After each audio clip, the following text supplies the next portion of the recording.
علی بھائی، آج کا پہلا سوال ہے، حالیہ دنوں میں 23 نومبر 2020 کو ڈاکٹر ذاکر نائک حافظہ اللہ کے اپنے آفیشیل یوٹیوب چینل سے ایک حیران کن بلکہ شرمناک ویڈیو سامنے آئی ہے، جس میں ڈاکٹر ذاکر نائک حافظہ اللہ نے نوجوانوں کے لیے خود اپنے ہاتھوں کے ذریعے شہوت کی تسکین ماسٹربیشن کو نہ صرف جائز قرار دیا بلکہ بعض کیسز میں مستحب یعنی اچھا کام ڈکلیئر کیا ہے۔ اس حوالے سے قرآن و سنت کی روشنی میں صحیح موقف کیا ہے؟ دیکھیں میرے بھائیو، یہ جو ڈاکٹر ذاکر نائک حافظہ اللہ تعالی من الجنت والناس، اللہ ان کی حفاظت کرے جنوں اور انسانوں میں چھپے ہوئے شیاطین سے، آمین۔ ان کی یہ 25 منٹ کی آلموسٹ ویڈیو میں نے خود بھی دیکھی ہے، بڑی تفصیل کے ساتھ انہوں نے اس ٹاپک کو ایڈریس کیا ہے۔ اس ویڈیو کو دیکھنے کے بعد مجھے یعنی ذاتی طور پہ بہت دکھ ہوا، اتنی بڑی شخصیت سے اتنا بڑا بلنڈر ہونا یہ ناقابل فہم ہے۔ اور اس میں صرف ڈاکٹر ذاکر نائک کو سنگل آؤٹ نہیں کرنا چاہیے، ان سے بہت پہلے ہمارے جو محترم استاد ہیں جاوید احمد غامدی صاحب حافظہ اللہ تعالی من الجنت والناس، ان کی ویڈیو بھی اس حوالے سے آلریڈی موجود ہے، لیکن اسے اتنی پذیرائی نہیں ملی تھی۔ ڈاکٹر ذاکر نائک کو بہرحال ایک جو فنڈامنٹلسٹ قسم کے مسلمان ہیں، جنہیں غیر مسلم آرتھوڈاکس کہتے ہیں، وہ ایٹ لیسٹ ان کو ایک اپنا رول ماڈل کے طور پہ ایکسیپٹ کرتے ہیں ایز کمپیئر ٹو غامدی صاحب کے۔ اب اس ویڈیو کے اندر وہ ہے تو آلموسٹ کوئی 24-25 منٹ کی ویڈیو ہے، لیکن اس ویڈیو کے اینڈ پہ جا کے آپ اگر 3-4 منٹ صرف سن لیں نا، تو انہوں نے اپنی پوری گفتگو کو کنکلوڈ کیا ہے کہ وہ بتانا کیا چاہ رہے ہیں۔ اس میں اگرچہ انہوں نے بڑی کوشش کی ہے اس چیز کو ڈسکریج کرنے کی کہ یہ جو غیر فطری کام ہے یہ اسلام میں ناپسندیدہ ہے اکثریت کے نزدیک، لیکن پھر وہ اس میں آسانی دینے کی آڑ میں یا جس طریقے سے بھی اس حد تک گئے ہیں کہ انہوں نے اس کے لیے لفظ مستحب بھی استعمال کیا ہے، یعنی نیکی کا کام، اس حوالے سے کہ اگر کوئی شخص اس کی وجہ سے بڑی برائی یعنی زنا سے، بدکاری سے بچ جائے، تو وہ آپ ویڈیو دیکھ سکتے ہیں۔ اس ویڈیو کے اندر یعنی ان کے یہ الفاظ موجود ہیں، یعنی یہ میں کو اپنی طرف سے نہیں کر رہا، وہ انشاءاللہ تعالی ہم اپنی اس ویڈیو کے اندر وہ چھوٹا سا کلپ انشاءاللہ تعالی ایڈ بھی کر دیں گے انشاءاللہ تعالی۔ So if you associate masturbation with pornography or with obscene photographs, it is haram and that is prohibited and it leads to that high chances. That's the reason I would say that best is to avoid. And I would go to the extent that if because of this you're going to do fornication or zina or adultery, then according to me masturbation becomes mustahab. And as mentioned by Imam Ahmad bin Hanbal and Ibn Abbas, may Allah be pleased with him, that masturbation is better than fornication. So normally according to me, I would like to repeat, I'm not giving a blanket permission all of you should do. According to me, masturbation comes in the makruh category. Best is to avoid it. If you have the urges and if you're not married, better that you fast. If the urges are yet there, then masturbation is permitted. There is no sin, there is no punishment, you don't have to feel guilty. And if you have the urge and if you think you'll do fornication, then better do masturbation and avoid fornication and marry as soon as possible.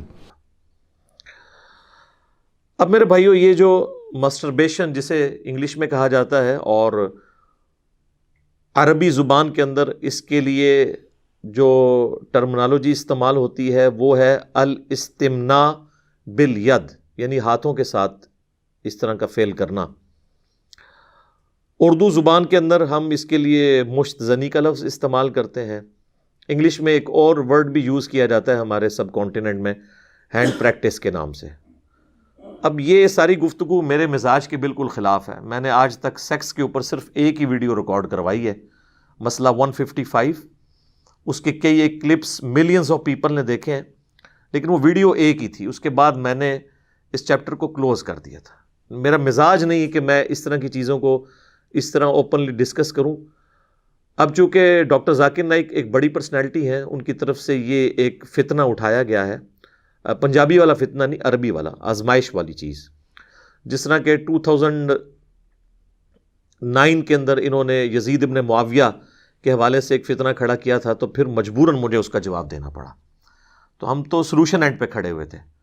یہاں پر بھی چونکہ اب انہوں نے issue اٹھایا ہے، اور almost ابھی تک اس ویڈیو کو میرے خیال میں 600K پلس ہونے والی ہے وہ ویڈیو، چند دنوں تک شاید 1 ملین کراس کر جائے، کیونکہ ہمارے نوجوان تو دین میں آلریڈی کوئی آسانیاں ڈھونڈنے کے چکر میں رہتے ہیں، تو وہ پنجابی کیا جاتا ہے نا، انے نو کیا چاہیے 2 اکھاں، اندھے کو کیا چاہیے 2 آنکھیں ہی چاہیے نا۔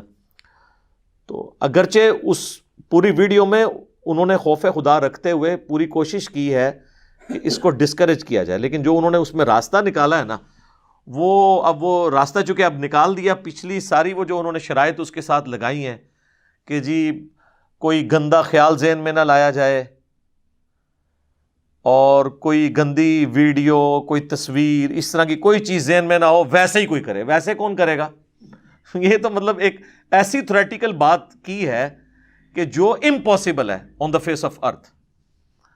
تو یہ ہو ہی نہیں سکتا کہ آپ آگ کے انگاروں کے ساتھ کھیل رہے ہیں اور آپ کہیں کہ یہ ساری شرائط اگر ہوں گی تو اس اعتبار سے تو آلموسٹ ان کو سیدھا کہنا چاہیے تھا کہ پھر وہ کوئی فرشتہ ہوگا جو اس طرح کی چیزیں کو کر سکتا ہے، ادروائز انسان میں تو یہ پاسبلٹی نہیں ہے۔ تو دکھ ہوا ہے ان کی ویڈیو دیکھ کے۔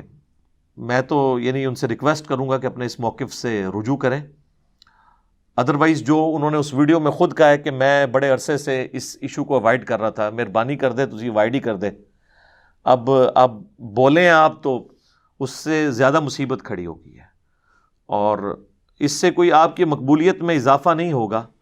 کوئی بھی جو مذہبی آدمی ہے، جو کتاب و سنت کے مزاج سے واقف ہے، وہ کبھی بھی آپ کی اس اوپینین کو یا فتوے کو ایکسیپٹ نہیں کرے گا۔ ظاہر اسلام کے مزاج میں نہیں بیٹھتی یہ چیز، بالکل یہ حقیقت بات ہے۔ لہٰذا میں شروع میں ایک چیز کلیئر کر دوں کہ یہ جو اسپیسیفکلی مسٹربیشن کا ایشو ہے، اس کے اوپر اگر ہم یہ دعویٰ کریں نا کہ پوری امت کا اجماع ہے، سوائے چند ایک شاذ اقوال کے، کہ یہ حرام ہے، گناہ ہے۔ اب حرام آپ مکروہ تحریمی کی شکل میں اگر اس کو فقہ کی ٹرمنالوجی میں کہنا تو وہ حرام کو ہی کہہ رہے ہوتے ہیں، مکروہ تحریمی، تو یہ ہمارا دعویٰ غلط نہیں ہوگا۔ اہل سنت میں جتنے بھی مکاتب فکر ہیں اس وقت جو ایگزسٹنگ ہیں، بریلوی ہوں، دیوبندی ہوں، اہل حدیث ہوں، ایون اگر آپ فقہ کے پوائنٹ آف ویو سے دیکھیں، حنفی، شافعی، مالکی، یہ متفق ہیں کہ یہ حرام اور گناہ ہے۔ ایون حنبلی اسکول آف تھاٹ میں بھی 2 گروہ پائے جاتے ہیں، اور احمد بن حنبل کی طرف جو چیزیں منسوب ہیں وہ کوئی صحیح سند سے ہمیں ملی نہیں ہے۔ چلیں اگر کوئی مان لے کہ ان کی فقہ میں موجود ہے، تو اس وقت احمد بن حنبل کی فقہ کو تقلید کی قید کے بغیر سب سے زیادہ فالو کیا جاتا ہے سعودی عرب کے اندر۔ اگرچہ مفتی اعظم سعودیہ جو تھے ابن باز رحمہ اللہ تعالی، المتوفی 1420 ہجری، 1999 میں ان کی ڈیتھ ہوئی، آلموسٹ 60+ ایئرز تک وہ مفتی اعظم رہے ہیں سعودیہ کے۔ ان کے اپنے فتوے موجود ہیں، انہوں نے اپنے فتووں میں لکھا ہے کہ ہم احمد بن حنبل کے مقلد نہیں، ہم قرآن و سنت کو فالو کرتے ہیں، لیکن ہمارے لیے وہ رسپیکٹیبل پرسنالٹی ہیں، لہذا جو ان کو حنبلی بھی سمجھتے ہیں وہ اس اعتبار سے دیکھ لیں، جو قرآن و سنت کا سمجھتے ہیں وہ اس اعتبار سے دیکھ لیں۔ تو بن باز کے اپنے فتووں میں اسے حرام قرار دیا گیا اور وہ اردو زبان میں چھپ چکے ہیں۔ ایون سعودی عرب کی جو مستقل فتویٰ کمیٹی ہے، ان کے فتاویٰ چھپے ہوئے ہیں، انہوں نے بھی اسے حرام قرار دیا۔ شیخ البانی، جن کو ڈاکٹر ذاکر نائک خود بہت کوٹ کرتے ہیں، اور حجاب کے مسئلے میں انہوں نے انہی کا سہارا لیا ہوا ہے، شیخ البانی رحمہ اللہ نے بھی باقاعدہ اس کی حرمت میں بات کیا۔ انہوں نے تو یہاں تک لکھا ہے کہ اگر کسی شخص کو برائی میں مبتلا ہو جانے کا اندیشہ ہو، یعنی زنا میں پڑنے کا، میں اس کے لیے بھی اسے جائز نہیں سمجھتا کہ یہ عمل کرے، یہ اتنا قبیح فعل ہے۔ تو اب مجھے بتائیں پیچھے پھر کیا بات رہ جائے گی؟ اور پوری دنیا میں اہل حدیث کے ہاں سب سے بڑی رسپیکٹیبل پرسنالٹی امام ابن تیمیہ المتوفی 728 ہجری، انہوں نے بھی اسے حرام اور گناہ قرار دیا ہے، بلکہ انہوں نے کہا ہے کہ اگرچہ شریعت کے اندر اس کی کوئی حد نہیں آئی ہے، لیکن تعزیراً ایسے شخص کو سزا دی جائے گی جو یہ فعل کرتا ہے۔ یہ میں باتیں اس لیے کر رہا ہوں کہ کوئی شخص اسے ڈاکٹر ذاکر نائک کے خیال کو اہل حدیث مکتب فکر کے اوپر تھوپ نہ دے کہ شاید ان کا یہ موقف ہوگا. بالکل ایسا نہیں ہے. حنفی تو پہلے ہی بہت سخت خلاف ہیں اس کے. تو لہٰذا چند ایک اقوال کے سوا اوورال پوری امت کی مین سٹریم جو ہے، چاہے سنی ہو شیعہ ہو، سب کے سب اسے گناہ سمجھتے ہیں. اور اہل تشیع کے ہاں تو کوئی دوسری رائے نہیں ہے، وہ تو بڑے شد و مد کے ساتھ اسے حرام کہتے ہیں. چند ایک اقوال جو ملے ہیں لولے لنگڑے، وہ بھی اہل سنت کے ہاں ہیں اور ان کی کوئی پذیرائی نہیں ہے. اب ڈاکٹر ذاکر نائک صاحب نے جو اس میں گفتگو کی ہے وہ ساری انہوں نے اصولی باتیں کی ہیں، دلیل انہوں نے کوئی پیش نہیں کی ہے. پورے لیکچر میں انہوں نے ایک آیت اور ایک حدیث بیان کی اور وہ بھی ان کے موقف کے خلاف تھی، اس کا جواب دینے کی کوشش کی. یا ایک ابن عباس کا قول جو بالکل ضعیف ہے، میں انشاءاللہ اس کو ڈسکس کروں گا، اس کو انہوں نے ڈسکس کیا. باقی سب انہوں نے سطحی باتیں کی ہیں کہ جی فلاں کا یہ فتویٰ ہے، وہ فلاں کا یہ فتویٰ ہے. وہ کدھر لکھا ہوا ہے؟ وہ ڈسپلے کریں، بتائیں کہاں پہ لکھا ہوا ہے. ہم انشاءاللہ تعالی ہر چیز ریفرنس سے کریں گے. یہ اللہ کے فضل سے وہ پلیٹ فارم ہے جہاں پہ چیزیں پورے ریفرنس کے ساتھ بیان کی جاتی ہیں، صرف فتوے دے کے سائڈ پہ نہیں ہو جاتے. اور ہم ایون کرٹیکل ایشوز کے اوپر جے پی جیز بھی ڈسپلے کروا دیتے ہیں کہ آپ خود پڑھ کے دیکھ سکتے ہیں یہ بات کس طریقے سے لکھی ہوئی ہے. تو یعنی مجھے دکھ ہوا ہے اس حوالے سے، میں نے اس کو اوائڈ کیا ہے. اب دیکھیں دسمبر شروع ہو چکا ہوا ہے اور ہم نے یعنی نومبر میں یہ ویڈیو اپلوڈ ہوئی آخری ہفتے کے اندر، ہم نے اس کو 8-10 دن تک ڈیلے کیا ہے، اسی لیے کہ مطلب کوشش یہی کی ہے کہ اس ٹاپک کو ڈسکس نہ کریں. اور اگر یہ فتنہ اس طریقے سے عام نہ ہوتا، میں نے ابھی بھی اس کو ڈسکس نہیں کرنا تھا. اس کی وجہ یہ کہ اکثر جو عوام الناس ہے اس وقت، ینگ جنریشن، چونکہ وہ انگلش سمجھتی ہے تو یہ ویڈیو انگلش کے اندر ہے تو انہوں نے تو یقیناً اس کو دیکھ لیا ہوگا. باقی رہ گئے ہمارے جو بڑی عمر کے لوگ ہیں، وہ تو ویسے ہی اس فتوے کے بعد ڈاکٹر ذاکر نائک کو انہوں نے گالیاں ہی نکالنی تھی، ایکسیپٹ تو کوئی نہیں کرنا تھا. اصل ایشو تھا ینگ جنریشن کا، جن کو انگلش آتی ہے ان تک تو یہ فتویٰ پہنچ گیا اگرچہ انگلش میں ہے. تو میں اس کو کبھی اس طرح ایڈریس نہ کرتا اگر ڈاکٹر ذاکر نائک جیسی بڑی شخصیت اس کے اوپر زبان نہ کھولتے، تو ضرورت نہیں تھی ڈسکس کرنے کی. تو یہ کوئی اہل حدیث کے کھاتے میں سے نہ ڈال دے، خام خواہ وہ مطلب بدنام ہو جائیں گے اہل حدیث کہ جی ذاکر نائک چونکہ سلفی اسکول آف تھاٹ کو سپورٹ کرتا ہے تو اس لیے سلفیوں کا بھی یہی موقف ہوگا. اکثر اوقات آپ دیکھتے ہیں کہ ہمارے سب کانٹیننٹ میں اکثر جو اوٹ پٹانگ قسم کی چیزیں نا وہ اہل حدیث کے کھاتے میں ڈال دی جاتی ہیں. یعنی میں کوئی اہل حدیث کا نمائندہ نہیں ہوں، میں نے تو اکثر اعلان کیا ہے کہ نہ میں وہابی نہ میں بابی، میں ہوں مسلم علمی کتابی. نہ ہم سو کالڈ وہابی ہیں، کوئی علمی بات کرو اسے وہابی کا تانا دیتے ہیں، اور نہ ہم بابوں کا دفاع کرنے والے بابی ہیں. ہم تو عام سے مسلم ہیں اور آپ سے ہمیشہ یہ عرض کرتے ہیں کہ مرنے سے پہلے اے مسلمان کر لے اس پہ غور، کتابوں کا خدا اور ہے بابوں کا خدا اور ہے. یعنی جو تعلیمات کتابوں کے ذریعے ہم تک پہنچی ہیں نا، اللہ کی صفات اور اللہ کے دین کی باتیں وہ اور ہیں، اور جو بابوں نے تعلیم کی ہیں اگرچہ وہ اسی خدا کو مانتے تھے لیکن انہوں نے جو ہمیں تعارف کروایا وہ کتابوں والا نہیں ہے، وہ بابوں والا ہے. کتابوں کو فالو کریں اور ان بابوں کو فالو کریں جو کتابوں کو فالو کرتے ہیں، کتاب و سنت کو فالو کرتے ہیں. تو مجھے کوئی ہمدردی نہیں ہے، لیکن جہاں پہ آپ بلیم لگائیں گے تو میری ذمہ داری ہے کہ میں اس چیز کو ہائی لائٹ کروں کہ خواہ خواہ کسی کے کھاتے میں اس طرح کی بات نہیں ڈالنی چاہیے، یہ بالکل ایک جرم ہے. اب میرے بھائیو، قرآن و سنت میں اسپیسیفکلی ظاہر ہے کہ مسٹربیشن یا الاستمناء بالید عربی میں کہہ لیں یا اردو میں مشت زنی کہہ لیں یا ہینڈ پریکٹس کہہ دیں، کوئی بھی الفاظ، ظاہر ہے ان الفاظ کے ساتھ یا ان ٹرمنالوجیز کے ساتھ تو کتاب و سنت میں ڈائریکٹلی تو حرمت کا کوئی فتویٰ نہیں آیا ہوا، لیکن اسلام کا ایک مزاج ہے. قرآن و سنت میں اصول بتائے جاتے ہیں، پھر جب کوئی ایسی چیزیں جو ان اٹینڈڈ چھوڑی جاتی ہیں ان کو اہل علم جو ہیں کتاب و سنت کی روشنی میں سمجھ کے امت تک صحیح بات پہنچا دیتے ہیں. تو اصول تو اپنی جگہ طے ہیں. اس کو آپ مثال کے طور پر سمجھ لیں کہ اس وقت تمام مکاتب فکر کے تمام جید علماء، ایون ان کی پبلک بھی اس بات پر اتفاق کرتی ہے کہ سگریٹ اگرچہ نشہ نہیں ہے کیونکہ اس سے ہوش تو نہیں جاتی، لیکن یہ گناہ اور حرام ہے، یا کوئی احتیاط میں بولے گا تو مکروہ تحریمی کہہ دے گا. وہ کہتے ہیں جی حرام کے لیے نص قطعی کتاب و سنت کی چاہیے ہوتی ہے، چونکہ ہم نے یہ ڈیڈکٹ کیا ہے لہٰذا ہم اسے مکروہ تحریمی اور دوسرے معنوں میں وہ فقہ کی ٹرم میں حرام ہی ہوتا ہے، مکروہ تحریمی، اتنی کراہت والی چیز جس کی آلموسٹ حرمت ہے. تو ظنی دلالہ تو ہے، یہ قطعی دلالہ نہیں بھی. تو یہ سگریٹ کے اوپر سب نے جو گناہ کا فتویٰ لگایا ہے، حرام کا فتویٰ لگایا ہے، تو وہ کس آیت کے تحت لگایا ہے؟ وہ سورۃ البقرہ کی آیت ہے، آیت نمبر ہے 195، وَلَا تُلْقُوا بِأَيْدِيكُمْ إِلَى التَّهْلُكَةِ، اپنے ہاتھوں سے اپنے آپ کو ہلاکت میں مت ڈالو. اگرچہ یہ آیت کا کانٹیکسٹ جو ہے وہ انفاق فی سبیل اللہ کے حوالے سے ہے کہ جو لوگ اللہ کی راہ میں خرچ نہیں کرتے ہیں نا، ان کو اللہ تعالیٰ نے ڈانٹا ہے کہ تم اللہ کی راہ میں خرچ کرو اور اپنے آپ کو ہلاکت میں نہ ڈالو. یعنی یہ اللہ کی راہ میں مال خرچ کر کے آخرت کے لیے سٹور کر لو. لیکن اس آیت کو خودکشی کے کانٹیکسٹ میں بھی یوز کیا جاتا ہے کہ جی خودکشی حرام ہے قرآن کی اس آیت کی روح سے. احادیث تو بخاری مسلم میں بہت ہیں، لیکن قرآن میں اگر کہا جائے خودکشی کہاں پہ حرام ہے تو کہتے ہیں یہاں، حالانکہ قرآن کا کانٹیکسٹ تو یہ نہیں کہہ رہا، ڈیڈکٹ کیا جاتا ہے. چلے خودکشی کے لیے تو آپ کہہ سکتے ہیں کہ احادیث الگ سے موجود ہیں، لیکن سگریٹ کے لیے تو احادیث بھی نہیں ہے.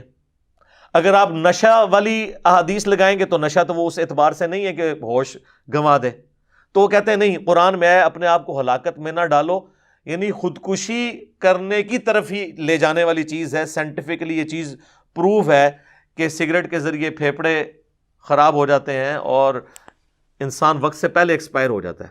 اب اس پہ کوئی بیوقوفوں والی بات کرے کہ جی وہ ہمارے محلے میں ایک بابا ہے جی، اس کی عمر تو 80 سال ہو گئی، وہ ابھی تک سگریٹ پیتا ہے، تو وہ ایک ایکسیپشن کیس ہوتا ہے، ایکسیپشنل کیس ہوتا ہے.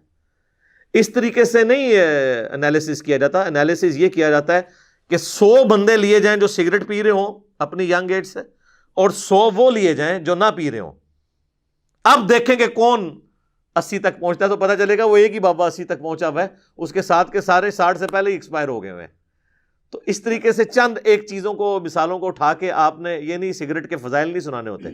تو سگریٹ کی حرمت یا اس کو مکروہ تحریمی ہم نے نہ قرآن و سنت کے دلائل کی بنیاد پہ نہیں کیا، بلکہ ہم نے اس آیت کے تحت کیا ہے جو سورہ البقرہ کی آیت نمبر 195 ہے، وَلَا تُلْقُوا بِأَيْدِيكُمْ إِلَى التَّهْلُكَةِ، اپنے آپ کو خود اپنے ہاتھوں سے ہلاکت میں مت ڈالو.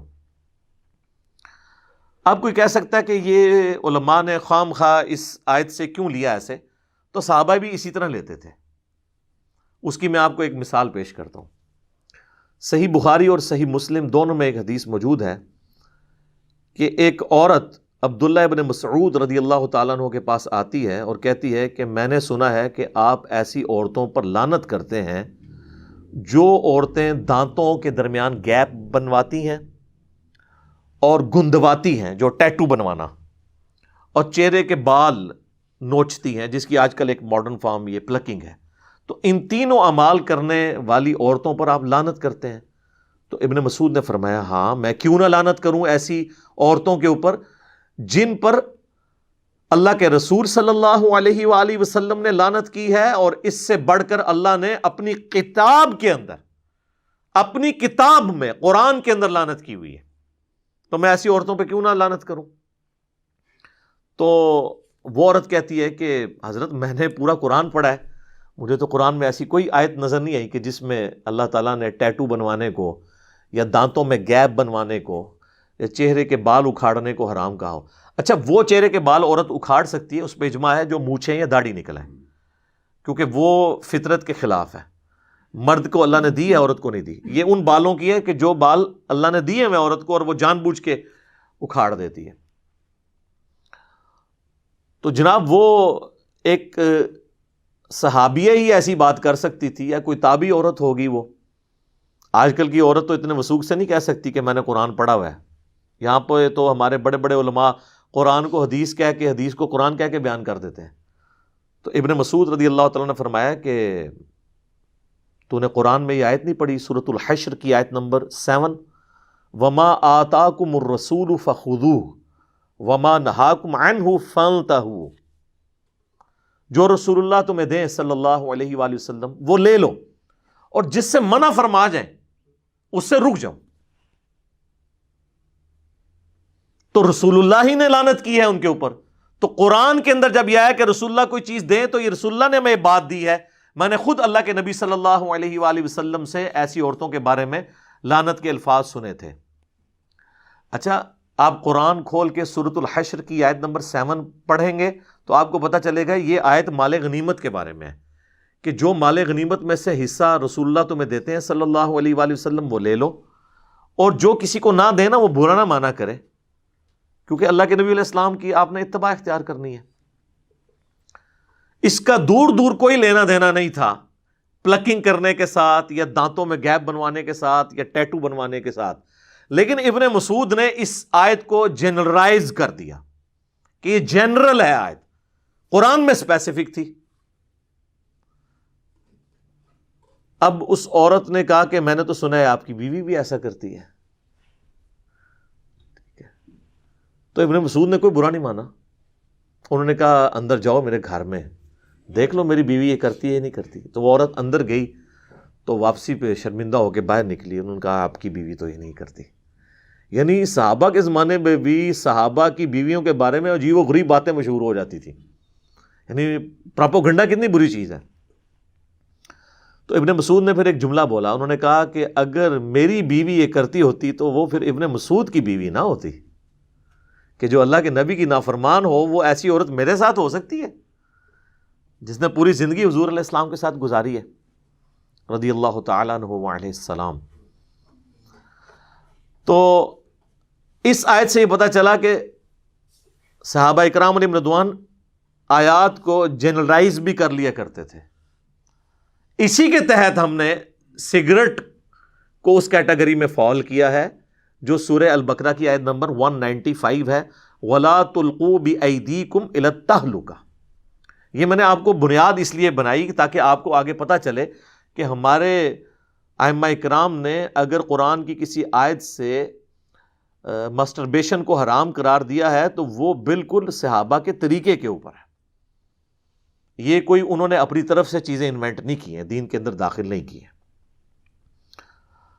اب ہمارے ائمہ اکرام علیہم السلام نے رضی اللہ عنہم اجمعین و رحمہم اللہ اجمعین نے قرآن حکیم کی کس آیت سے اس غیر فطری عمل کو حرام قرار دیا یا مکروہ تحریمی, وہ ہے سورۃ المؤمنون. پارہ نمبر 18 کا آغاز ہی سورۃ المؤمنون سے ہوتا ہے. اس کی ابتدائی آیات ہیں اعوذ باللہ من الشیطان الرجیم بسم اللہ الرحمن الرحیم قد افلح المؤمنون, بے شک فلاح پا گئے اہل ایمان. کون سے؟ الذین هم فی صلاتہم خاشعون, جو اپنی نمازوں میں خشیت رکھتے ہیں, خشوع و خضوع رکھتے ہیں, اللہ کے خوف کے ساتھ نماز پڑھ رہے ہوتے ہیں. والذین هم عن اللغو معرضون, اور ان کی ایک اور نشانی یہ ہے کہ ہر طرح کی لغو بات سے وہ پرہیز کرتے ہیں. والذین هم للزکاۃ فاعلون, اور وہ لوگ ہیں جو اللہ کی راہ میں زکوٰۃ دینے والے ہیں. ایک یہ معنی بھی ہو سکتا ہے اور ایک معنی یہ کہ تزکیہ نفس کرنے والے ہیں. والذین هم لفروجہم حافظون, اور وہ لوگ جو اپنی شرمگاہوں کی حفاظت کرتے ہیں. الا, سوائے استثناء کے, اس ایکسیپشن کے, علی ازواجہم, ان کی بیویاں, او ما ملکت ایمانہم, یا جو ان کے ہاتھ کا مال کنیزیں ہیں, جو اب ایبسلیٹ ہو چکا ہے سسٹم, اس زمانے کے لیے تھا. اب صرف اس کی ایک فارم جو ہے وہ بیویوں والی بات باقی ہے. اور نکاح متع یا نکاح مسیار والا جو معاملہ ہے وہ بھی اس میں شامل نہیں ہے. اب نکاح مسیار تو خیر سعودیہ کے علماء کی بدعت ہے. نکاح متع تھا, بخاری مسلم میں آتا ہے, لیکن وہ پھر منسوخ ہو گیا. تو وہ اس کی منسوخی کے بعد اب وہ ازواج میں وہ داخل نہیں ہے. اور یہ یاد رکھیے گا, یہ نکاح متع نکاح ہوا کرتا تھا, یہ نہیں ہے کہ وہ نعوذ باللہ کوئی اور طرح کا معاملہ تھا. تو وہ اب اس میں داخل نہیں ہے. فَإِنَّهُمْ غَيْرُ مَلُومِينَ, تو اب ایسوں کے اوپر کوئی ملامت نہیں ہوگی اگر وہ اپنی بیویوں کے ساتھ شرمگاہ کا استعمال کرتے ہیں. وہ کسی بھی طریقے سے جو قرآن و سنت کے دائرے کے اندر آیا ہے وہ کریں تو وہ اس کے اوپر کوئی ملامت نہیں ہے. یعنی میں وہ کوڈ ورڈز میں ہی بات کر رہا ہوں اس حوالے سے. یعنی جو صحبت کرنے کی جگہ ہے وہیں پر ہونی چاہیے، چاہے آگے سے آئے مرد اپنی بیوی کی طرف، چاہے وہ پیچھے سے آئے، لیکن صحبت والی جگہ پہ صحبت ہو، کیونکہ قرآن میں آیا کہ تمہاری بیویاں تمہاری کھیتیاں ہیں، تو کھیتی بونے کی جو جگہ ہے جہاں سے اولاد ملتی ہے اسی جگہ پہ صحبت اختیار کی جا سکتی ہے، دوسری جگہ پہ نہیں۔ اور اس کا کانٹیکسٹ بھی ہے بخاری مسلم میں کہ یہودیوں کے ہاں اسے عیب سمجھا جاتا تھا، اور وہ کہتے تھے کہ اولاد جو ہے وہ بھینگی پیدا ہوگی، اگر کوئی شخص جو ہے وہ دوسری طرف سے آ کے صحبت کرے گا تو اللہ تعالیٰ نے اجازت دی کہ نہیں، آگے سے آ کے صحبت کرو یا پیچھے سے آ کے آگے کے مقام میں صحبت کرو، دونوں طریقے درست ہیں، تمہاری بیویاں تمہاری کھیتیاں ہیں۔ ہاں، جو قوم لوط والا عمل ہے وہ اپنی بیوی کے ساتھ کرنا بھی حرام ہے، اور کسی اور مرد کے ساتھ کرنا بھی حرام ہے، وہ الگ سے ایک ٹاپک ہے، وہ میری ویڈیوز زیادہ سے ریکارڈڈ موجود ہیں، میں انشاءاللہ اینڈ پہ آپ کو بتا دوں گا، اب وہ ٹاپک نہیں، اس طرف بات چلی جائے گی۔ البتہ یہ جو میں نے جملہ استعمال کیا نا کہ بیویوں کے ساتھ آپ استعمال کر سکتے ہیں، تو اس حوالے سے صحیح بخاری میں ایک حدیث موجود ہے، ام عائشہ کہتی ہیں اور ام سلمہ کہتی ہیں، ام حبیبہ کہتی ہیں رضی اللہ عنہن کہ نبی صلی اللہ علیہ وآلہ وسلم حالت حیض میں بھی اپنی بیویوں کے ساتھ مباشرت کر لیتے تھے، جس کو بعض منکرین حدیث اٹھاتے ہیں کہ جی قرآن میں تو آیا ہے کہ حیض کی حالت میں اپنی بیویوں سے الگ رہو، وہ قرآن نے جو ہے منع کیا ہے وہ انٹر کورس سے منع کیا ہے، اور یہ امہات المومنین کا امت پہ احسان ہے کہ انہوں نے پھر اس کی ڈیٹیل بھی بتا دی صحیح بخاری کے اندر کہ نبی علیہ السلام، بخاری و مسلم بلکہ دونوں میں ملتا ہے کہ اپنی بیویوں کو حالت حیض میں حکم دیتے تھے کہ وہ ناف سے لے کر گھٹنوں تک ایک مضبوط کپڑے سے یعنی تہمت باندھ لیں، اور باقی جسم کے ساتھ آپ علیہ السلام مباشرت کرتے تھے، یعنی آپ انٹر کورس نہیں کرتے تھے، صرف مباشرت کرتے تھے، تو وہ بھی اسی کے اندر شامل ہے، اس اعتبار سے کہ آپ اپنی یعنی عورتوں کے ساتھ شرمگاہ کا استعمال ہو سکتا ہے، لیکن وہ بھی کن کن باؤنڈریز کے اندر۔ فَمَنِ ابْتَغَىٰ وَرَاءَ ذَلِكَ، جو کوئی اس کے علاوہ کوئی اور راستہ اختیار کرے گا، فَأُولَٰئِكَ هُمُ الْعَادُونَ، تو وہ حد سے تجاوز کرنے والا اللہ کا باغی شمار ہوگا، جو اپنی شرمگاہ کا استعمال اس استثناء کے علاوہ کرے گا، یعنی بیویاں یا لونڈیاں، جو اب ایبسلیٹ ہو چکا ہے، اب صرف بیویوں والا ہے، اور بیویوں کے ساتھ آپ کسی بھی طریقے سے استعمال کریں، اور اس میں یہ جو آپ کو بتا رہے ہیں یہ والا اگر کیس بیویوں کے ساتھ ہو جائے، یعنی وہ ان کے ذریعے ایسا کوئی معاملہ ہو مسٹربیشن والا، تو وہ سب کے نزدیک حلال ہے، خود سے اس معاملے کو نہ کیا جائے، کیونکہ اس کی ایکسیپشن جو ہے اللہ تعالیٰ نے قرآن حکیم میں دے دی ہے۔ میں یعنی بہت زیادہ کنٹرول الفاظ میں بات کر رہا ہوں، چونکہ جن سے ریلیٹڈ یہ بات ہے، اگرچہ ان میں سے کم لوگ دیکھیں گے، جن سے ریلیٹڈ نہیں وہ زیادہ لوگ دیکھ رہے ہوں گے، تو ان تک یہ بات اشارتاً بات پہنچ جائے، کوئی نقطہ ایسا نہ رہ جائے جو اس حوالے سے مسنگ ہو۔ تو یہ آیت جو ہے سورہ المومنون کی آیت نمبر 7 جو ہے، اور اس کے کانٹیکسٹ میں 5 اور 6 بھی، یہ پوری ڈاکٹرن کلیئر کر رہی ہے کہ شرمگاہ کا استعمال اس کے علاوہ اللہ تعالیٰ نے کہا ہے کہ وہ حد کو توڑنے والا ہے، اور یہ رزلٹ اس امت میں بہت بڑی پرسنالٹی نے نکالا ہے، وہ ہے امام محمد بن ادریس الشافعی المتوفی 204 ہجری، جو اہل سنت اور اہل تشیع دونوں کے ہاں بڑے امام مانے جاتے ہیں، ان کی رسپیکٹ ہے، کیونکہ وہ امام موسیٰ کاظم کے شاگرد تھے، امام شافعی رحمہ اللہ، اور ان کا مشہور شعر بھی ہے، ان کان رفضا حب آل محمد فلیشہد الثقلان انی رافضی، بالفرض اگر اہل بیت کی محبت کا نام رافضی ہونا ہے تو اے جنو انس گواہ ہو جاؤ میں رافضی ہوں۔ تو یہ امام شافعی چونکہ اہل بیت سے بہت محبت رکھتے تھے، اس کی وجہ سے ان کو رافضیت کا طعنہ ملتا تھا، تو ان کو یہ شعر کہنا پڑا۔ اہل سنت اہل تشیع دونوں ان کا یہ شعر کوٹ کرتے ہیں، ان کو رسپیکٹیبل پرسنالٹی کے طور پر پریزنٹ کیا جاتا ہے، اور یہ شعر ان کے اپنے دیوان الشافعی میں موجود ہے، اور اہل سنت کے ائمہ نے باقاعدہ اپنی اسماء و رجال کی کتابوں میں سے نقل کیا ہے۔ تو امام شافعی نے ان آیات کے کانٹیکسٹ میں رزلٹ نکالا، اور ان کی اپنی کتاب ہے کتاب الام، پوری دنیا میں ان کی ایک اتھینٹک بک مانی جاتی ہے، اس کے اندر انہوں نے انہی آیات کے کانٹیکسٹ میں لکھا ہے کہ ان آیات کی روشنی میں چونکہ اللہ نے فرمایا کہ شرمگاہ کا اس کے علاوہ استعمال جو ہے وہ حد کو کراس کرنے والا ہے، اللہ کے حضور وہ جرم ہے، تو ان جرائم میں انہوں نے کہا کہ الاستمناء بالید، جو عربی میں کہا جاتا ہے مسٹربیشن انگلش کے اندر، مشت زنی اردو کے اندر، یا ہینڈ پریکٹس، یہ بھی اس کے تحت انہوں نے کہا کہ حرام ہے اور منع ہے، اور یہ ان کی اپنی کتاب میں یہ بات لکھی ہے، اور ان کا یہ قول امت نے اس طرح ایکسیپٹ کیا ہے کہ انہی آیات کی روشنی میں آپ اہل سنت کی تمام تفاسیر اٹھا کے دیکھ لیں، تمام نے امام شافعی کے اس قول کو ان آیات کے کانٹیکسٹ میں نقل کیا ہے۔ ٹاپ آف دا لسٹ جو اس وقت پوری دنیا میں اتھینٹک ترین تفسیر مانی جاتی ہے اہل سنت کے ہاں، تفسیر ابن کثیر، تو حافظ ابن کثیر نے بھی ان آیات کی روشنی میں باقاعدہ امام شافعی کا یہ قول نقل کیا ہے کہ امام شافعی رحمہ اللہ اس کے تحت اس کی حرمت کے قائل ہیں۔ پھر انہوں نے ساتھ بلکہ ایک روایت بھی لکھی، اگرچہ اس کی سند کمزور ہے، لیکن جب دوسری طرف سے ہر طرف کمزور باتیں پیش کی جا رہی ہوں، یہ ہماری دلیل نہیں ہے، لیکن میں آپ کو بتا دوں کہ ابن کثیر نے اگرچہ اس روایت کو لکھا کہ اس روایت کے اندر ایک مجہول الحال راوی ہے، لیکن باقاعدہ اہل سنت کی ایک مین سٹریم کی کتاب میں تو روایت موجود ہے۔ امام حسن بن عرفہ ایک امام گزرے ہیں، انہوں نے ایک اپنی کتاب، ان کی جز چھوٹی کتاب ہے، جس طرح امام بخاری نے جز رفع الیدین لکھی، جز القراء لکھی، اس طرح ان کے جز کے اندر یہ روایت موجود ہے کہ 7 لوگ ایسے ہیں جن سے قیامت والے دن نہ اللہ تعالیٰ کلام فرمائے گا، نہ انہیں پاک کرے گا، نہ انہیں عالموں کے ساتھ کھڑا کرے گا، تا وقت کہ وہ دنیا سے توبہ کر کے گئے ہوں۔ ان میں سے ایک شخص وہ ہے جو خود اپنے ساتھ نکاح کرتا ہے اور الاستمناء کرتا ہے، یعنی اپنے ہاتھوں سے یہ برائی کرتا ہے، مشت زنی والا معاملہ۔ یہ روایت کمزور ہے، لیکن حافظ ابن کثیر نے اس کو نقل کیا ہے کہ تاکہ ایک نالج ایک جگہ جمع ہو جائے۔ تو امام شافعی کا یہ جو قول ہے صرف ابن کثیر نے نقل نہیں کیا، بلکہ سنن الکبریٰ البیہقی، امام بیہقی کی کتاب، حدیث کی کتاب میں ایک چیپٹر ہے، اس کا نام ہی الاستمناء ہے۔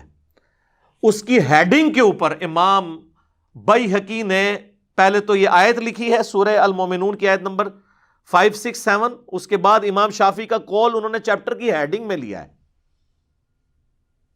اور اس کے نیچے پھر اس سے متعلق روایتیں لے کے ہیں۔ اب وہ روایتیں تو کمزور ہیں، پہلی جو انہوں نے روایت لی ہے وہ خود ہی انہوں نے اس کو کمزور ڈکلیئر کر دی ہے کہ یہ مرسل چھوٹی ہوئی ہے، جو ڈاکٹر ذاکر نائک نے بھی ابن عباس کے حوالے سے بیان کی کہ ابن عباس سے کسی نے آ کے پوچھا کہ میں نے اپنی اس طرح شرمگاہ کے ساتھ ایسا معاملہ کیا، تو انہوں نے فرمایا کہ شرمگاہ کے ساتھ اس طرح کا معاملہ کرنا اس سے بہتر ہے کہ تم نکاح کر لو، اور زنا سے بہتر یہ ہے۔ وہ کہتے ہیں دیکھیں نہیں، انہوں نے زنا سے تو بہتر اسے کہا ہے نا، حالانکہ اس کا کمپیریزن وہ کرا رہے ہیں کہ یعنی یہ اس سے چھوٹی برائی ہے۔ اس کا یہ مطلب نہیں کہ جس کو زنا میں پڑنے کا خدشہ ہے تو یہ کام شروع کر دے، تو وہ جس کو خدشہ ہے اس کو کیا کام کرنا چاہیے وہ اللہ کے نبی بتا کے گئے، وہ میں بعد میں آپ کو انشاءاللہ تعالیٰ بتاتا ہوں کہ وہ کیا بتا کے گئے اللہ کے محبوب صلی اللہ علیہ وآلہ وسلم۔ تو ابن عباس کا وہ قول جو ہے خود لکھا مرسل ہے، ایک اور روایت لے کے ہے، وہ بھی اس میں بھی ضعیف راوی ہے، تدلیس کا ایشو ہے، وہ بھی روایت کمزور ہے۔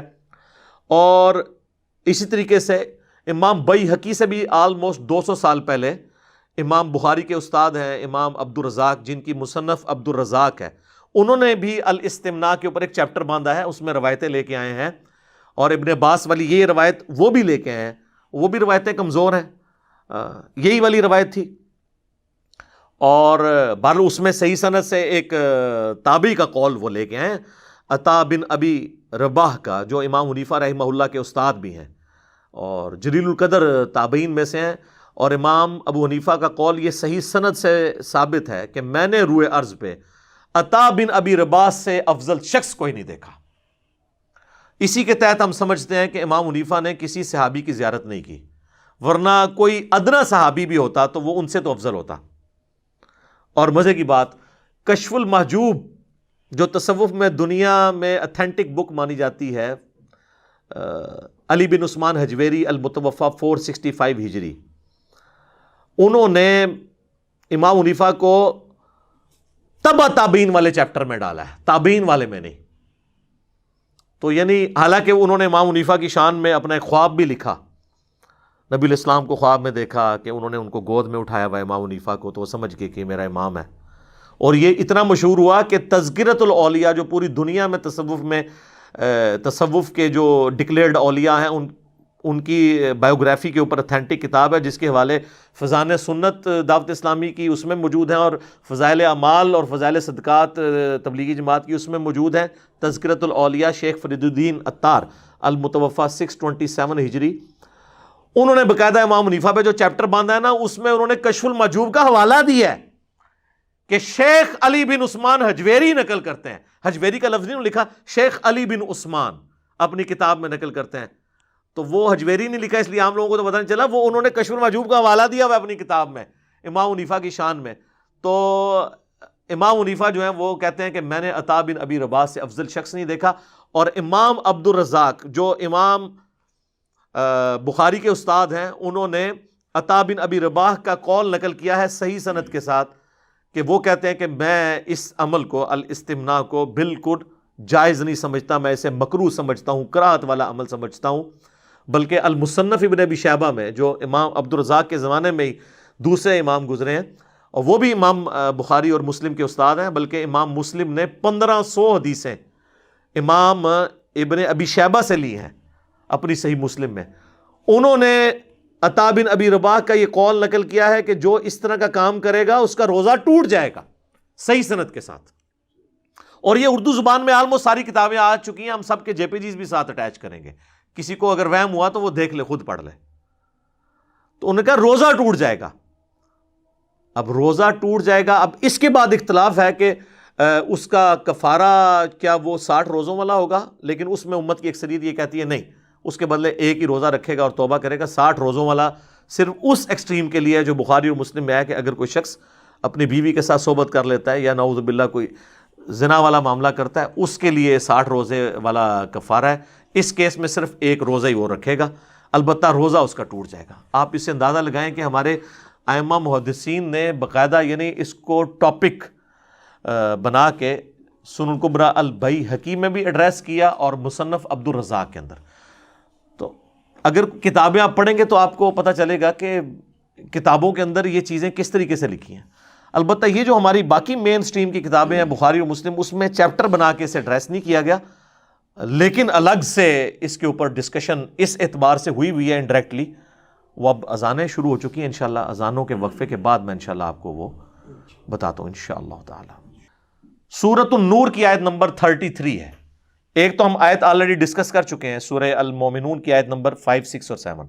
اب آ جائیں سورۃ النور کی آیت نمبر 33، جس سے آپ کو اللہ کا مزاج پتہ چلے گا۔ اللہ تعالیٰ نے اس میں جو لوگ نکاح کی استطاعت نہیں رکھتے اپنی غربت کی وجہ سے، ان کو ایڈریس کرتے ہوئے کہا ہے وَلْيَسْتَعْفِفِ الَّذِينَ لَا يَجِدُونَ نِكَاحًا، ایسے لوگوں کو پاک دامن رہنا چاہیے جو نکاح کی استطاعت نہیں رکھتے، حَتَّى يُغْنِيَهُمُ اللَّهُ مِنْ فَضْلِهِ، یہاں تک کہ اللہ تعالیٰ اپنے فضل سے انہیں غنی کر دے۔ یعنی جب تک ان کے پاس فائنینشیل استطاعت نہیں ہے تو وہ اپنے آپ کو پاک دامن رکھیں۔ اب پاک دامن رکھنے میں سب کچھ آ جاتا ہے کہ وہ کسی بھی اس طرح کی ایکٹیویٹی کی طرف نہیں جائیں گے، ورنہ یہاں پہ بتا دیا جاتا کہ جی آپ کو ایک سولوشن دے دیتے ہیں جو بعد میں ڈاکٹر ذاکر نائک نے دیا ہے، نعوذ باللہ من ذالک۔ اسی کو سپورٹو وہ مشہور حدیث ہے جو صحیح بخاری اور صحیح مسلم دونوں میں ہے، اے نوجوانوں کے گروہ، تم میں جس کے پاس استطاعت ہو، یعنی استطاعت کون سی؟ جو سورۃ النور کی آیت نمبر 33 میں آئی ہے، فائنینشیل استطاعت۔ یہاں اس کی یعنی مردانہ پن کا اظہار نہیں ہو رہا بلکہ فائنینشیل استطاعت۔ یہاں پہ تو لوگ کہتے ہیں نا جی وہ کوئی اگر لڑکا کام نہیں کرتا جی اس کی شادی کروا دیں، اندازہ کریں، تاکہ وہ 2 خاندانوں کا بیڑا غرق کر دے۔ اور پھر وہ ایک جعلی روایت پکڑی ہوئی ہے کہ جی ایک غریب شخص حضور کے پاس آیا، آپ نے فرمایا شادی کر لو، وہ اور غریب ہو گیا، کہا دوسری کر لو، وہ اور غریب ہو گیا، کہا تیسری کر لو اور غریب ہو گیا، چوتھی کی تھی تو پھر وہ امیر ہو گیا۔ سارے اس طرح کدے کوئی امیر نہیں ہوتا، یہ جھوٹی روایتاں نے، گھڑی ہوئی روایتیں ہیں، یہ پتہ نہیں کن دل جنوں نے گھڑی ہیں جن کی ایک بھی نہیں ہو رہی ہوگی۔ تو یہ قرآن و سنت کا مزاج ہی نہیں ہے۔ جو فائنینشلی سپورٹ نہیں کر سکتا اس کے لیے بخاری و مسلم میں یہ حدیث آ گئی۔ قرآن میں تو آیا سورۃ النور کی آیت نمبر 33 میں پاک دامن رہیں، حدیث بخاری اور مسلم میں یہ ہے کہ آپ نے فرمایا اے نوجوانوں کے گروہ، اگر استطاعت ہو تو نکاح کرو، اور جو نکاح کی استطاعت نہیں رکھتا تو اسے چاہیے کہ وہ روزے رکھے یہ چیز اس کی شہوت کو ٹھنڈا کر دے گی. اور اس میں اور الفاظ بھی ہیں کہ اے نوجوانوں کے گروہ استطاعت ہو تو نکاح کرو، نکاح کرنا تمہاری عفت اور عصمت کی حفاظت کا ذریعہ ہے، تمہاری شرمگاہ کی حفاظت کا ذریعہ ہے، اور یہ نگاہوں کو نیچا رکھنے کا ذریعہ ہے. جو سورۃ النور میں آیا کہ اے نبی الاسلام مومن مردوں کو حکم دیں کہ اپنی نگاہوں کو نیچے رکھیں، اور مومن عورتوں کو بھی حکم دیں نگاہوں کو نیچا رکھیں، جسے عربی میں غض بصر کہا جاتا ہے، ان نگاہوں کو نیچا رکھنا. تو یہ نگاہوں کو نیچا رکھنے اور تمہاری شرمگاہ کی حفاظت کا ذریعہ ہے. اور جو استطاعت نہیں رکھتا وہ روزے رکھے، یہ چیز اس کی شہوت کو کم کر دے گی. تو نبی علیہ السلام نے شہوت کو کم کرنے کا طریقہ جو بتایا ہے وہ ہے روزے رکھنا. اب ڈاکٹر ذاکر نائک نے اس حدیث، اب ان کے بالکل خلاف تھی، اس کو انہوں نے عجیب و غریب طریقے سے منطق کے ذریعے حل کرنے کی کوشش کی. تو یعنی انتہائی افسوسناک چیز ہے. نبی الاسلام نے جو طریقہ بتایا ہے اسی طریقے کو اڈاپٹ کرنا چاہیے. آپ کو پتا تھا آپ کوئی دوسرا بھی تجویز کر سکتے تھے، لیکن وہ ظاہر ہے کہ نبی الاسلام کے مزاج میں، اللہ تعالیٰ کے دین کے مزاج میں وہ چیزیں نہیں بیٹھتی ہیں. تو یہ بخاری اور مسلم کی حدیث بالکل واضح ثبوت ہے کہ کوئی شخص اس قسم کی ایکٹیویٹی کو پرفارم نہیں کرے گا جو خود ساختہ قسم کی ہوگی. جو طریقہ بتانا تھا وہ اللہ کے محبوب صلی اللہ علیہ وآلہ وسلم نے خود بتا دیا. اسی کو سپورٹیو ایک اور حدیث ہے صحیح بخاری اور صحیح مسلم میں. سعد ابن ابی وقاص کہتے ہیں کہ عثمان بن مظعون رضی اللہ تعالیٰ عنہ نے ترک دنیا کی اجازت اور ترک نکاح کی اجازت نبی صلی اللہ علیہ وآلہ وسلم سے مانگی تو آپ نے اس چیز کو رد فرما دیا. اور سعد ابن ابی وقاص کہتے ہیں کہ اگر اللہ کے نبی ہمیں اجازت دیتے تو ہمارا تو ارادہ یہ تھا کہ ہم اپنے آپ کو شہوت سے بچنے کے لیے خصی کر لیتے، سیکچولی ڈسیبل کر لیتے، لیکن اللہ کے نبی علیہ السلام نے ہمیں نکاح کی طرف ترغیب دلائی اور خصی کرنے سے منع فرما دیا. اگر یہ آپشن موجود ہوتا تو آپ فرماتے کہ چلو خصی تو نہ ہو، وہ تو تخلیق کو بدلنا ہے. ظاہر ہے جی، سورہ نساء کی آیت نمبر 119 ہے وَلَآمُرَنَّهُمْ فَلَيُغَيِّرُنَّ خَلْقَ اللَّهِ. شیطان نے کہا تھا کہ میں ابھاروں گا تیری مخلوق کو کہ وہ اللہ کی تخلیق کو بدلیں گے. تو اپنے آپ کو اس طریقے سے خصی کرنا یہ تو تخلیق بدلنا ہے. تو نبی علیہ السلام نے اس بڑے عمل سے روکا. تو آپ یہ آپشن دے سکتے تھے کہ وہ نہ کرو، یہ کر لو، درمیانہ راستہ نکال لو اگر تم نے شادی نہیں کرنی. لیکن آپ نے کہا ڈائریکٹ نکاح کرو، درمیان کا کوئی راستہ نہیں آپ نے چھوڑا. تو یہ حدیث بھی بخاری مسلم کی بالکل ثبوت ہے اس بات کا کہ جو ہمارے ائمہ اہل سنت نے اور ائمہ اہل تشیع نے رزلٹ نکالا ہے کہ یہ الاستمناء بالید یا مسٹربیشن حرام ہے اور مکروہ تحریمی ہے اور گناہ ہے. یہ بالکل ٹھیک رزلٹ نکالا ہے. ایک اور حدیث میں بھی اس کا اشارہ موجود ہے جو صحیح مسلم میں ہے. حدیث مشکات میں بھی آپ کو پہلی جلد میں زکوٰۃ والے چیپٹر میں صدقے کی فضیلت کے بیان میں مل جائے گی کہ اللہ کے محبوب صلی اللہ علیہ وآلہ وسلم نے فرمایا کہ ہر تسبیح صدقہ ہے. یہ صدقہ پنجابی والا نہیں، نیکی کا کام عربی میں، یعنی سبحان اللہ کہنا صدقہ ہے. ہر تحلیل صدقہ ہے، تحلیل کہتے ہیں لا الہ الا اللہ کہنے کو. ہر تحمید صدقہ ہے، یعنی الحمدللہ، سبحان اللہ والحمد للہ ولا الہ الا اللہ واللہ اکبر، یہ صدقہ ہے. امر بالمعروف، نیکی کا حکم دینا، یہ بھی صدقہ ہے. نہی عن المنکر، برائی سے روکنا، یہ بھی صدقہ ہے. حتیٰ کہ تمہارا اپنے بیویوں کے ساتھ ازدواجی تعلق قائم کرنا بھی اللہ کے حضور صدقہ ہے، یعنی نیکی ہے. اب باقی چیزیں تو صحابہ کو ہضم ہوگی. انہوں نے کہا یہ بیویوں کے ساتھ یعنی یہ تعلق قائم کرنا یہ بھی اللہ کے حضور نیکی ہے. تو آپ علیہ السلام نے فرمایا کہ اگر تم یہی چیز کسی اور طریقے سے پوری کرو، اب وہ آپ نے وہ طریقہ بتایا نہیں، اس میں ظاہر ہے زنا بھی آ جاتا ہے، قوم لوط والا عمل بھی آ جاتا ہے، اور یہ الاستمناء بالید یعنی مسٹربیشن بھی آ جاتا ہے. آپ فرمایا کہ اور حرام طریقے سے پورا کرو تو کیا تمہیں گناہ ملے گا؟ تو صحابہ نے کہا کہ ملے گا. تو آپ نے فرمایا پھر تمہیں اپنی بیویوں سے اس عمل کے اوپر ثواب بھی ملے گا.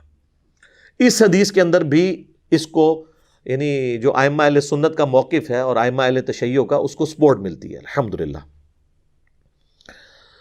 اب اس سخت حدیث کی طرف آ جائیں، کرٹیکل حدیث جو میں نے اینڈ پہ رکھی ہوئی تھی.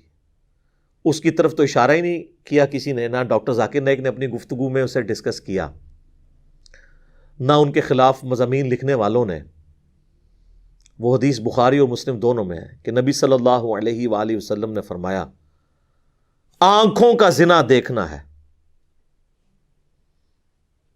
زبان کا زنا بولنا ہے، کانوں کا زنا سننا ہے، ہاتھوں کا زنا پکڑنا ہے، ٹانگوں کا زنا چل کر جانا ہے برائی کی طرف، اور نفس آرزو اور تمنا کرتا ہے اور شرمگاہ اس کی تصدیق کر دیتی ہے۔ یعنی نبی علیہ السلام نے ہر عضو کا زنا گنوایا ہے۔ اب آنکھوں کے اوپر ذرا پوچھیں تو کہیں گے جی ہاں جی وہ بدنگاہی کرنا تو حرام ہے، سورۃ النور کے اندر بھی آیا ہے مومنین اور مومنات کو حکم ہے کہ اپنی نگاہوں کو نیچا رکھو، بلکہ اس میں تو وہ کہیں گے جی سورہ المؤمن کے اندر جسے سورہ غافر کہتے ہیں اس کے اندر تو یہاں تک آیا کہ اللہ تعالیٰ آنکھوں کی خیانت کو بھی جانتا ہے، تو وہ کہتے ہیں وہ تو اس کے اندر آتا ہے، یہ سب کچھ حرام ہے۔ تو سر آنکھوں پہ نہ رکیں، آگے آپ زبان پہ بھی جائیں، زبان سے بے حیائی کی باتیں کرنا، آنکھوں میں بے حیائی کی ویڈیوز دیکھنا جو اس وقت سوشل میڈیا ایشو بن گیا ہے، کان سے برائی کی باتیں سننا، ہاتھ سے جو کام کرنا جو یہ جس کی طرف یعنی آج ہم ڈسکشن کر رہے ہیں جس ٹاپک کے اوپر ماسٹربیشن کے اوپر، یہ سب کی سب چیزیں اس کے اندر لائی کریں گی۔ اور پھر اس کو سپورٹیو ایک اور حدیث ہے جو صحیح بخاری کے اندر آئی ہے، مشکات میں بھی موجود ہے، بڑی مشہور حدیث ہے کہ اللہ کے محبوب صلی اللہ علیہ وآلہ وسلم نے فرمایا جو شخص مجھے 2 چیزوں کی گارنٹی دے دے میں اسے جنت کی گارنٹی دیتا ہوں، ضمانت دیتا ہوں میں۔ 2 چیزیں آپ نے فرمائی کہ 2 جبڑوں کے درمیان یعنی زبان، اور دوسری چیز 2 ٹانگوں کے درمیان یعنی شرمگاہ۔ تو شرمگاہ کی حفاظت میں ہر وہ چیز آئے گی جو شرمگاہ کی حفاظت میں اخلاقی طور پر اسے برائی کے طور پر ایکسیپٹ کیا جاتا ہے کہ یہ برائی ہے۔ ویسے تو غامدی صاحب بھی اکثر کہتے ہیں کہ تمام معاشرے میں جو اخلاقی اقدار ہیں وہ سب کو پتہ ہیں، تو سر آپ یہ جو اخلاقی چیز ہے اخلاقی برائی، اس کو برائی کے طور پہ سارے معاشرے کے اندر مانا جاتا ہے۔ میں میڈیکل چیزوں میں نہیں پڑھوں گا، ہمارے بعض علماء جو ہے نا وہ کہتے ہیں جی میڈیکلی اس کے بڑے نقصانات ہیں۔ سر میڈیکلی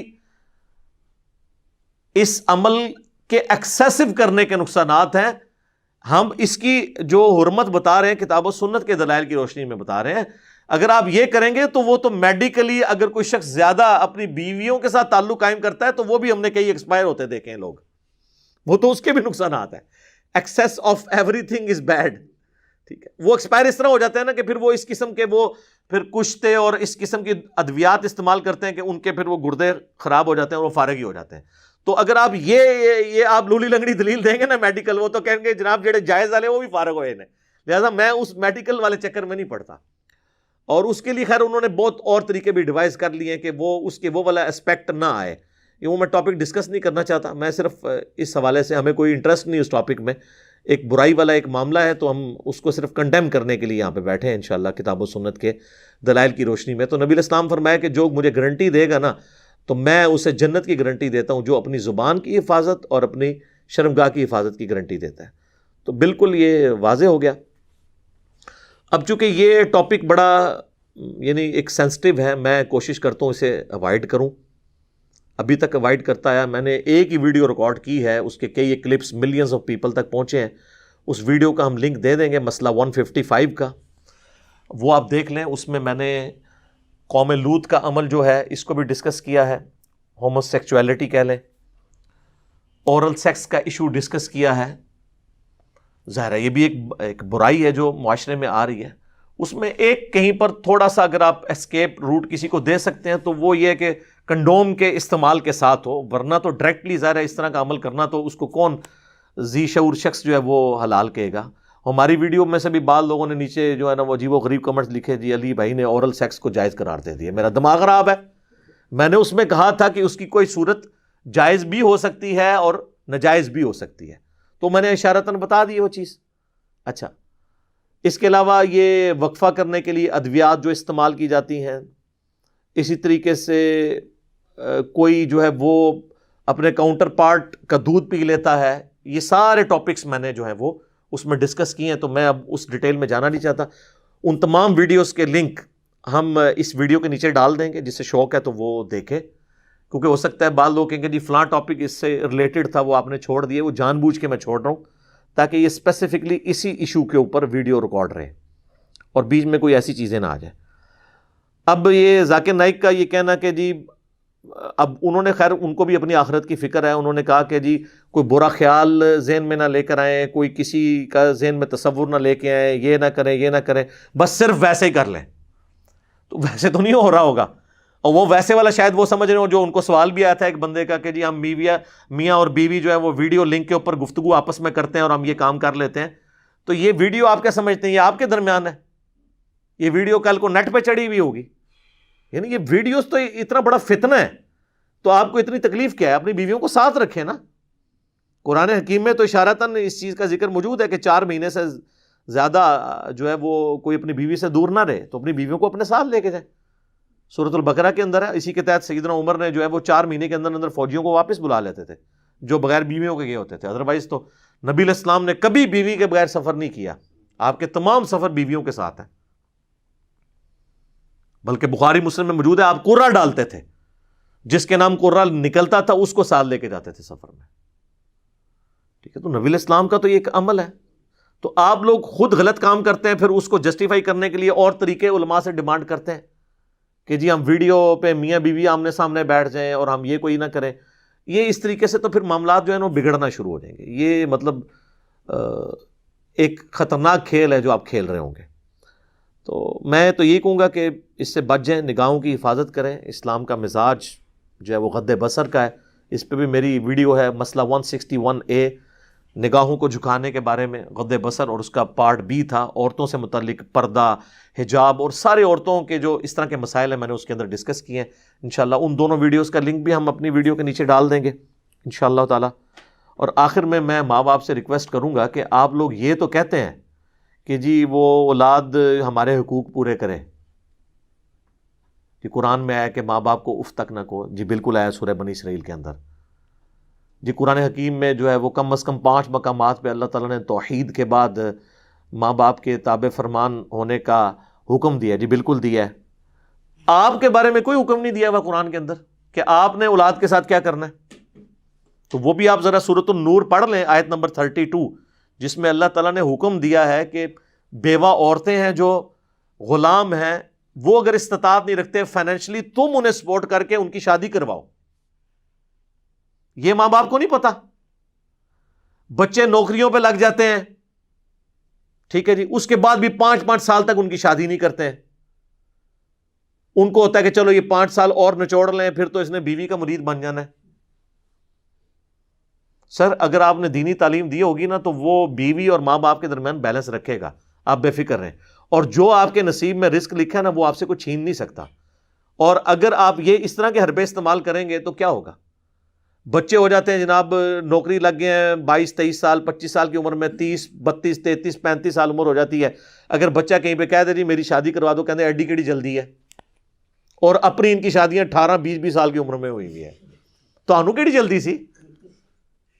دیکھ لیں یہ جتنے لوگ اپنے بچوں کو کہہ رہے ہیں نا، تو یہ بچوں کو میں کہتا ہوں آگے سے آپ احترام سے ان سے پوچھنا ہے کہ ابا جی آپ کی کتنی عمر میں شادی ہوئی تھی، تو آپ کو پتہ چلے گا کہ ابا جی کی عمر اس وقت 20 سال تھی اور آپ کی اماں کی عمر 16 یا 18 سال تھی، یا ابا جی کی عمر 22 سال تھی اور اماں جی کی عمر 18 سال تھی، اور آپ کو 18 دونی 36 بھی ہو گیا ہے نا، تو کہتے ہیں کیڑی اتنی کیڑی جلدی ہے۔ لیکن یہ پہلو ٹھیک ہے جو میں نے پہلے بھی ڈسکس کیا کہ اگر وہ فائنینشلی نہیں چل سک رہا تو آپ اس طرح نہ کریں۔ لیکن اگر کوئی فائنینشلی ماں باپ سٹرانگ ہیں اور وہ اپنی اولاد کو سپورٹ کر سکتے ہیں تو سر وہ جس طرح باقی ضرورتیں پوری کرتے ہیں ٹھیک ہے، شادی کروا دیں، اور جب تک وہ کہیں پہ سیٹ نہیں ہوتا اس کو فائنینشلی سپورٹ کریں۔ یہ تو قرآن میں سورۃ النور کی آیت نمبر 32 کے اندر آپ کو بھی حکم آیا کہ آپ نے اپنی اولاد کے ساتھ کس طریقے سے بیہیو کرنا ہے۔ آپ صرف اپنے حقوق کی بات کرتے ہیں اور اولاد کے کوئی حقوق نہیں ہے، اس کو بھی دیکھنے کی ضرورت ہے۔ ادخلوا فی السلم کافہ جو ہے نا کہ اسلام میں پورے کے پورے داخل ہو جاؤ۔ اپنے حقوق تو آپ لے رہے ہیں اور اپنی اولاد کے حقوق دینے کے لیے تیار نہیں ہو رہے۔ اپنی زندگی میں تو آپ نے بڑا انجوائے کیا ہے، اب جب بچوں کی انجوائمنٹ کی باری آتی ہے اس وقت جو ہے وہ ساس اور سسر جو ہیں وہ نئی مصیبت کھڑی کر لیتے ہیں آنے والی نئی بہو کے ساتھ، الا ماشاء اللہ اچھے لوگ بھی ہیں، لیکن زیادہ تر تو یہ یعنی ایک برا ہی معاملہ اس حوالے سے چل رہا ہوتا ہے۔ تو نوجوانوں کو میں کہوں گا کہ آپ صبر کریں، روزہ رکھیں، اور ڈاکٹر ذاکر نائک کے اس مشورے پہ بالکل عمل نہ کریں، اگرچہ انہوں نے بھی بڑی قید کے ساتھ کہا ہے، تو الٹیمیٹلی وہ یہی کہنا چاہ رہے ہیں کہ نہ ہی کریں، کیونکہ جو قیود انہوں نے لگائی ہیں وہ تو پاسبل ہی نہیں ہے، ٹھیک ہے، جو کہ اگر یہ ہو یہ ہو یہ ہو، یہ تو پاسبل ہی نہیں ہے۔ اور پھر بھی اگر آپ کو صبر نہ آئے تو ہم آپ کو اینڈ پہ ایک مدنی نسخہ عرض کر دیتے ہیں کہ آپ روزانہ 1 منٹ کے لیے موم بتی کے فلیم پہ اپنا ہاتھ رکھا کریں، تاکہ آپ کو جہنم کی جو آگ کا اندازہ ہو جائے۔ ویسے تو بخاری مسلم میں ہے کہ جو جہنم کی آگ ہے وہ دنیا کی آگ سے 70 گنا زیادہ تیز ہے۔ تو جو لوگ یہ کہتے ہیں نا جی جہنم میں ایک پھیرا ہی لگے گا پھر تو ہم جنت میں پہنچ ہی جائیں گے، اب پھیرے کی لینتھ نہیں کسی کو پتا، تو وہ پھیرے والے یہیں سے پریکٹس شروع کریں نا، کہ 1 منٹ کے لیے پھیرا لگائیں نا دنیا کی آگ کا، وہ بھی صرف اپنے ہاتھوں تک، تو لگ پتہ جائے گا، پتہ نہیں لگے گا، لگ پتہ جائے گا۔ تو یہ پریکٹس شروع کر دیں۔ یہ گناہ سے مجھے کہتے ہیں لوگ جی ہم برائی سے بچنے کا ہمیں کوئی طریقہ بھی تو بتائیں۔ سر یہ طریقہ بتا دیا، روزانہ پریکٹس کریں۔ اور سورۃ الفرقان میں تو اللہ تعالیٰ نے فرمایا ہے کہ جہنم ہمیشہ رہنے کے لیے بھی بری جگہ ہے اور ایک لمحے کے لیے بھی رہنے کے لیے بری جگہ ہے۔ جو کہتے ہیں نا ایک پھیرا ہی لگے گا، ایک لمحے کے لیے بھی بری جگہ ہے رہنے کے لیے۔ تو یہ پریکٹس شروع کریں تو انشاءاللہ صبر آ جائے گا۔ اچھی صحبت اختیار کریں، قرآن کے ساتھ اپنا شغف رکھیں، تو انشاءاللہ تعالیٰ آپ کو صبر نصیب ہوگا۔ ینگ ایج میں، ٹین ایج میں سب لوگ ان آزمائشوں سے گزرے ہوتے ہیں۔ میری اپنی شادی بھی 27 سال کی عمر میں ہوئی ہے۔ یہ نہیں ہے کہ یہ اس طرح کے ایشوز جو ہیں وہ نوجوانی کی عمر میں لوگوں کو فیس نہیں کرنے پڑتے، لیکن اللہ کا شکر ہے اللہ نے ہمیں پاک دامن رکھا ہے خوف خدا کی وجہ سے۔ آپ بھی کوشش کریں کہ پاک دامن رہیں اور اس طرح کی جو فتوے ہیں ان کے اوپر بالکل کان نہ دھریں۔ میں نے پورے رسپیکٹ کے ساتھ ڈاکٹر ذاکر نائک کا رد کیا ہے، یزید والے مسئلے میں بھی کیا تھا، اس مسئلے میں بھی۔ اس کی وجہ سے اب کوئی ان کو زیرو سے ملٹیپلائی نہ کر دیں، ان کی جو خدمات ہیں وہ اپنی جگہ ہیں، ہم ان کا دل سے احترام کرتے ہیں، لیکن جو انہوں نے ایک اوپن لائسنس دے دیا ہے اس حوالے سے، اگرچہ انہوں نے بڑی احتیاط سے گفتگو کی ہے، لیکن مجھے پتا ہے وہ احتیاط قائم نہیں رہنی، لوگوں نے پک اینڈ چوز کرنا ہے، اور وہ اپنی طرف سے پوری نیک نیتی کے ساتھ یہ فتویٰ دے رہے تھے، لیکن یہ نقصان دہ ہے۔ میں نے کتاب و سنت کے دلائل آپ کے سامنے رکھ دی ہیں، آپ جانیں، اور آپ کے خدا کا معاملہ ہے، میرا تو کام تھا آپ کو صحیح بات بتاتا۔ تو میں اینڈ پہ پھر ورڈکٹ دے دوں کہ یہ پوری امت کا اجماع ہے اس کے گناہ اور حرام، یعنی مکروہ تحریمی کہہ لیں فقہ کی لینگویج میں، سوائے چند ایک اقوال کے جو شاذ ہیں، ان کی کوئی اہمیت نہیں ہے۔ اہل سنت کے تمام گروہ، بریلوی، دیوبندی، اہل حدیث اور اہل تشیع تو 100%، اور اہل سنت میں بھی حنفی، شافعی، مالکی، تینوں کے علماء اس کو حرام اور گناہ سمجھتے ہیں۔ حنابلہ میں بھی 2 گروہ ہیں، ان میں سے ایک گروہ اس کو برا ہی سمجھتا ہے، دوسرا گروہ جو ہے وہ بڑی قیود لگا کے احمد بن حنبل کے متھے مارا ہوا وہ کول، پتہ نہیں انہوں نے کہا ہے کہ نہیں کہا، بل اس کی کوئی اہمیت نہیں ہے۔ دوسری طرف تو پوری امت کھڑی ہوئی ہے، تو یہ اس پہ اگر کوئی اجماع امت کا بھی دعویٰ کرے نا تو برا نہیں ہوگا، اس لیے کہ امت کی اکثریت کیا 99.9999% لوگ کھڑے ہوئے، تو چند لوگوں کے اقوال کی کیا اہمیت ہے۔ المستدرک للحاکم میں صحیح سند سے حدیث ہے کہ اللہ تعالیٰ میری امت کو کبھی گمراہی پہ جمع نہیں کرے گا، جماعت پہ اللہ کا ہاتھ ہے۔ تو امت نے الحمدللہ اس کو ایز اے برائی ایکسیپٹ کیا ہوا ہے، لہٰذا امت کا اجماع بھی حجت ہے کتاب و سنت کی طرح۔ اور امام شافعی کا قول ہے کہ جو سورۃ النساء کی آیت نمبر 115 ہے مومنین کے راستے کے بارے میں، وہ اجماع کی حجیت پہ دلیل ہے، اور المستدرک للحاکم کی حدیث جو ہے 399 وہ اجماع کی حجیت کے اوپر ہے۔ تو اجماع کو ماننا کتاب و سنت کو ماننا ہے۔ آپ ڈائریکٹ جا کے اجتہاد میں جا کے کود گئے ہیں، اجتہاد تو وہاں ہوتا ہے جہاں کتاب و سنت اور اجماع میں دلیل نہ ہو، تو یہاں تو اجتہاد کی ضرورت ہی نہیں ہے۔ ٹھیک ہے ماڈرن مسائل میں آپ اجتہاد کریں گے، یہ ماڈرن مسئلہ نہیں، ہمارے ائمہ نے، اسلاف نے اس مسئلے کو باقاعدہ ڈسکس کر کے باقاعدہ اس کو کنکلوڈ کر لیا۔ البتہ کوئی سائنٹیفک ایشو آئے گا اس کے لیے ہم ماڈرن ایج کی طرف جائیں گے، جو قرآن و سنت کے احکامات ہیں، شریعت کے احکامات ہیں، اس کے لیے ہم سلف کی طرف دیکھیں گے۔ جو ماڈرن ایج سے تعلق رکھتی ہیں چیزیں، کوئی ڈسکوریز ہیں، اس میں ہم آج کی بات کریں گے۔ تو باقی اس کے اوپر اور بھی کئی چیزیں مارکیٹ کے اندر آئی ہوئی ہیں، میں ان کو ڈسکس کر کے لوگوں کو مزید اس ٹاپک پہ ایجوکیٹ نہیں کرنا چاہتا۔ وہ سب کی سب جو چیزیں ہیں ان کا استعمال جو ہے وہ اسلام کے اندر منع ہے۔ یہ تعلق صرف بیویوں کے ساتھ ہو سکتا ہے، یا لونڈیوں والا معاملہ جو ایبسلیوٹ ہو چکا ہے، وہ ادھر یہ ایک بھائی آئے تھے، وہ کہہ رہے تھے یہ جو ہمارے گھروں میں کام کرتی ہیں یہ کیا لونڈیاں ہوتی ہیں؟ نہیں، یہ لونڈیاں نہیں ہیں، یہ آپ کے ملازمہ ہیں، یہ اس کیٹیگری میں فال نہیں کرتی۔ اور میں نے سنا ہے عرب ملکوں میں وہ فلپائن کی عورتیں ہیں تو وہ ان کو نے وہی سمجھا ہوا ہے، یہاں پہ بھی ہمارے کے پی سے بھی لوگ وہ خرید کے لے آتے ہیں عورتوں کو، وہ وہاں پہ ایک ٹریڈیشن ہے، وہ نکاح کیا جاتا ہے، وہ اس طرح نہیں ہوتا کہ پیسے کے بدلے ان کو خریدا جاتا ہے۔ یہ میں نے اشارتاً گفتگو کر دی ہے۔ اللہ تعالیٰ سے دعا ہے جو حق بات میں نے کہی اللہ تعالیٰ ہمارے دلوں میں راسخ فرمائے، اگر جذبات میں میرے منہ سے کوئی غلط بات نکل گئی تو اللہ تعالیٰ ہمارے دلوں ہی سے اسے محو کر دے، ہمیں معاف بھی فرما دے، ہمیں کتاب و سنت کی تعلیمات پر عمل کر کے دوسرے بھائیوں تک پہنچانے کی توفیق عطا فرمائے۔ سبحانک اللہم و بحمدک، اشہد ان لا الہ الا انت، استغفرک و اتوب الیک، وما علینا الا البلاغ المبین۔ جزاکم اللہ خیرا۔